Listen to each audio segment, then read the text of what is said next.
we're not going to get anywhere. It's not just this country, though. I mean, we're in trouble because of Manchin and because of people like him in the Republican Party.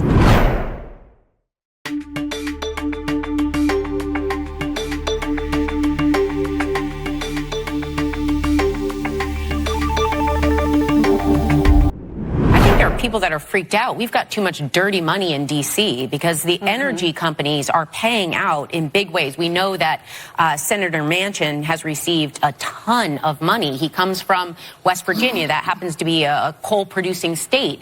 And in the name of saying he's protecting his constituents, one, he's being dishonest speaking to science. Like, this is an inevitable conclusion that we have to move to clean energy. And there are people that invest money in teaching those same workers how to change over and transfer over to that. Yeah. But there's, they paid out, I think, since 1975, the PACs for the big six oil companies have paid out $46.8 million in political contributions. In just the last 4 months, Senator Manchin's received a bunch. Yeah. So the people that can regulate, the people that can help, and by the way, this isn't a big government, small government issue. This is we have a globe and we don't have a globe. We have an Earth and we don't have an Earth. This is the basis. It's an existential crisis that we're living in right now. And if the lawmakers don't get in front of it in some way and rule over money, then we're not going to get anywhere. It's not just this country, though. I mean, we're in trouble because of Manchin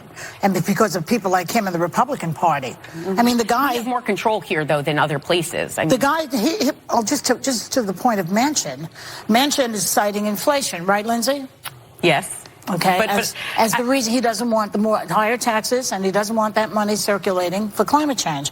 But he did vote for every single one of the military budgets over the last decade, over $9 trillion.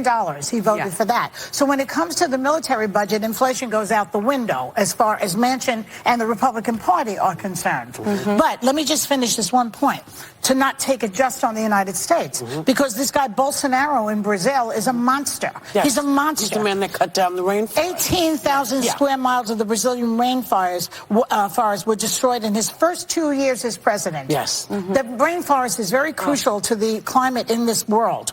China has been the world's largest emitter of greenhouse gas since 2006. They do nothing to fix it. Putin has long been one of the world's leading climate change skeptics. He blames it on processes in the universe. And that other one, Herschel Walker, what was he talking about with bad air?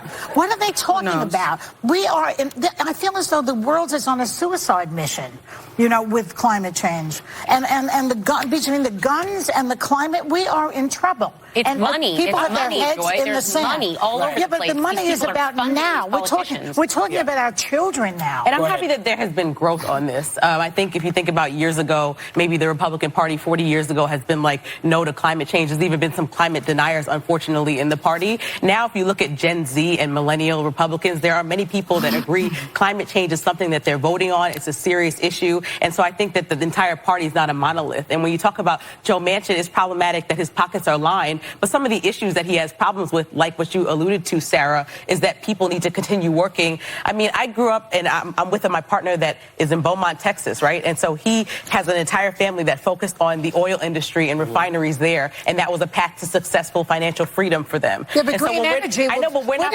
providing a plan. Wait, let me finish. We're not providing a plan to figure out how people are going to get trained in these jobs. We need to make sure that we're providing a proficient plan. And part of what Joe Manchin said is, like, yes, Biden has this deal he wants to get pushed through by 2030, and that is very imminent. But maybe let's go back to the table and talk about how to do this over 20 years. And I think there are policies, even one that existed for the Republicans a month ago that they proposed, even though it's not the same way to get to the goal is energy efficiency. Yeah, but they keep voting down all of the green energy possibilities. There was a House deal that was proposed by the Republicans a month ago that everyone is shunning. But bipartisan is the only way to do it. Executive order is not the way to do it. The reason they're shunning it, Lindsay, is because clean energy wasn't part of that bill. And that's because over 80% of oil and gas donations went to Republican congressional candidates over the past 30 years. 80%. So I don't think the Republican Party is in a position to tout its clean energy, platform, because it doesn't have a clean energy platform. And I think the reason it doesn't have a clean energy platform is because Joe Manchin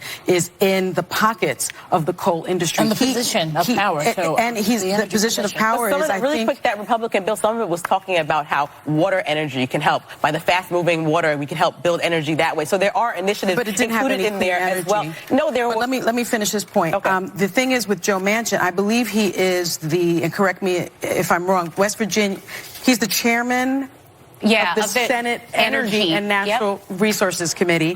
He's also, West Virginia is the 5th poorest state in our country. However, he has been listed as one of the 20 richest senators. Why is he one of the 20 richest senators? Because, as Sarah said, he has received millions and millions of dollars from where? The coal and gas industry. And therein lies the problem, right? He has been co-opted by the Why would they put him in that position, though, as the energy That's chief? my point, though. Yeah. There's a problem. I read this whole article on an ethics problem with specifically Congress. So the executive branch and the judicial branch have better regulation on what if you have monetary gains, you cannot oversee it. You must recuse yourself. Yeah. Congress is not held by that standard. So they can be in charge of things that they have financial interests in, which is a conflict of interest. Yeah, there's no ethics. Well,